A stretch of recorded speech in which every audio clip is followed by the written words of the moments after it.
They refused. They said that it would be unethical for them to remove the article, but they'll do another article on us to show the real story. And I'm like, well, that's interesting because even today it pops up as the #1 news story in Google News. We're the only two that were authorized to speak on the company. We made that very clear, but apparently I made a critical error as a leader somewhere by not drilling that into her head that you don't do that. Like, you're not going to speak on behalf of this company. And so she used this idea of going to VetPaw, this opportunity to tell her social media following, which was somewhat, I mean, it was large at the time, but it was like, I don't know, 15,000 people or something. She told everybody she's going to Africa to do this. So it started garnering support and they want to do an interview on it. And the first question, or one of the questions they asked her was, so what are you going to Africa to do? And here it is. You ready? Kill some bad guys and do some good. Oh, boy. This is a diesel mechanic. She was a diesel mechanic. To say something like that as a diesel mechanic that has never taken a life or been in the position to take a life is so disrespectful to people like Danny Hall and all the other veterans that you've had on this show. And I'll even throw myself in there. And I didn't know about it until she was in Africa because that's when it aired. Mm-hmm. And when it did, people that had their own motives and did not like VetPaw exploited the absolute hell out of it. I refused to throw her by the wayside and just toss her because, I don't know, just the Marine Corps, I'm all about accountability. And I don't want to, I saw that as an error in myself, which I shouldn't have. I really shouldn't have. But at the time, the veteran community was it was a big pissing contest. I'm better than you. No, that guy's not telling the truth. Stolen valor, this and that. And for a female veteran, even worse.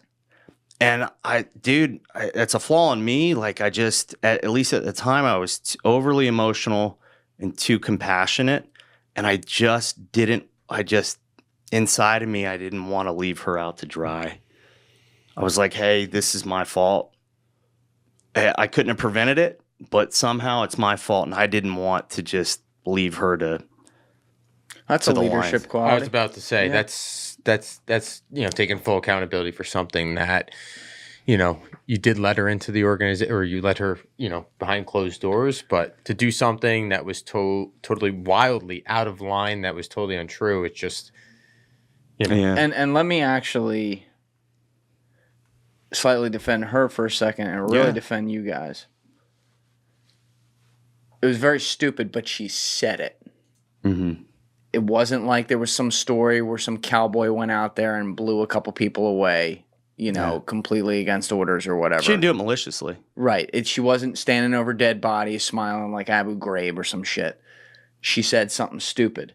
The fact, though, that they ran with this in these stories, again, with people pumping them who don't exactly like you because, again, maybe on the other side of the issue, the fact that they ran with it as hard as they did and then labeled you guys from one quote of some chick, mercenaries, with no bodies in sight, nothing that ever said that you're not working completely in partnership with the governments who want you there, no ability for you to put out the clear facts, which I believe, correct me if I'm wrong, you shared all the evidence and data of what you're doing and who you're working with some of these unnamed media outlets, we'll say. 100%. And they still didn't publish any type of correction or even, not even correction, added to the record evidence of, hey, by the way, here's some context on what they do?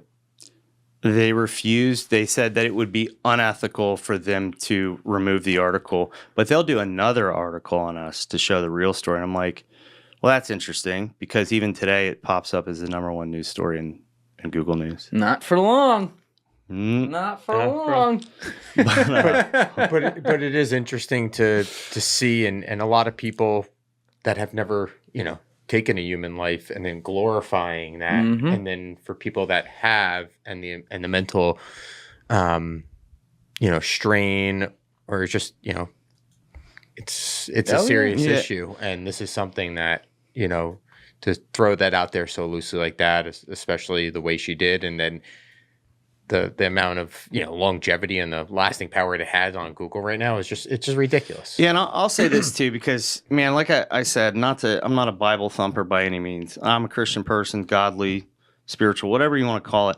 I try to practice every day in my life. After that article came out, I got bashed by the two most important professional communities of my life. Like I was literally the laughing stock of the veteran community and the conservation community. That's so it was a fucked up. dark place for me, and I don't ever want to be the person that contributes to that of somebody else. Yeah.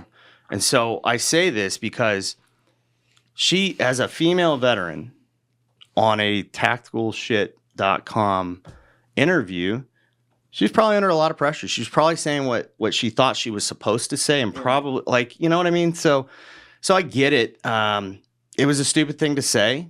I understand probably why she did it, but yeah, it's the collateral damage with it. I mean, dude, I had quit my job.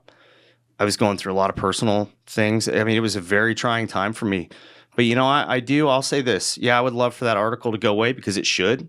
Mm-hmm. And it's disgusting. The journalist that wrote it had threatened our social media person to the point she was crying, said, "Oh, you have no idea what's going to happen if I don't hear from Ryan Tate." Meanwhile, I'm about to lose my leg from a spider bite, and I'm getting evac back to I could literally not. This before they even had Wi-Fi on planes. Mm.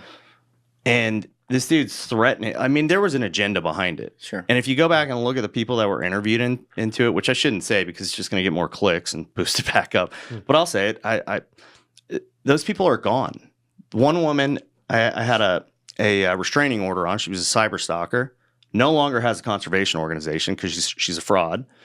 I'll say that she's a bad person. And the other dude was pissed off. He's SEAL that his show got canceled because it was terrible. And they did a show on a real organization, and we got clearance to do it. His show wrecked South African security companies. Everything that they did was illegal. I was living in government housing, driving with government vehicles with government drivers. I had clearance, all of my paperwork, everything. I was deputized under their government, and a presidential invite. Show that to this news outlet, and they didn't give a shit. Didn't give Agenda. a damn. Like you said. Oh yeah, Agenda. no, it was a favor. Hey, bro, do this for me. Oh, you're a SEAL. I'll hook you up. How many people did you have working with the organization at that time? This is late 2015, I think, right? Yeah, so we had 6 of us in Africa, and then we had all volunteers back in the States running, admin.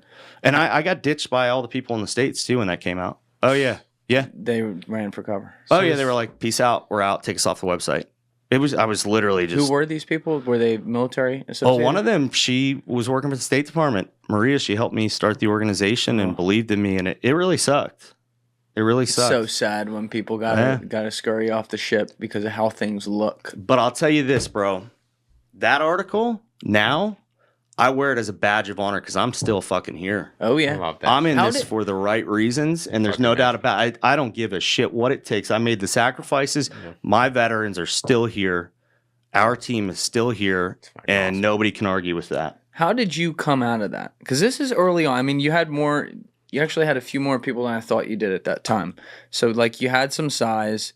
Again, there's some things, by the way, today that Ryan can't divulge exact info, like exact places they are at all times. Some places you can talk about, but how many men they have in places, this is for intelligence reasons, because a large part of what what VetPol does is intelligence. But, how did you, as a smaller organization, at least at the time, come out of that over the next 1 to 2 years and continue to build the organization? And how did it affect your relationship with the governments who did know the truth? Sure. Well, I'll tell you this first. I'm gonna jump back a little bit. Okay. When I came back to the States, I was heartbroken. Sure. I remember my my very close friend Dean Fiacco. Actually, you guys have met Dean, and his now wife at dinner. Yeah. Great guy. He sat down, and I remember this was tough for me. He just looked at me and he goes, "What the fuck happened?"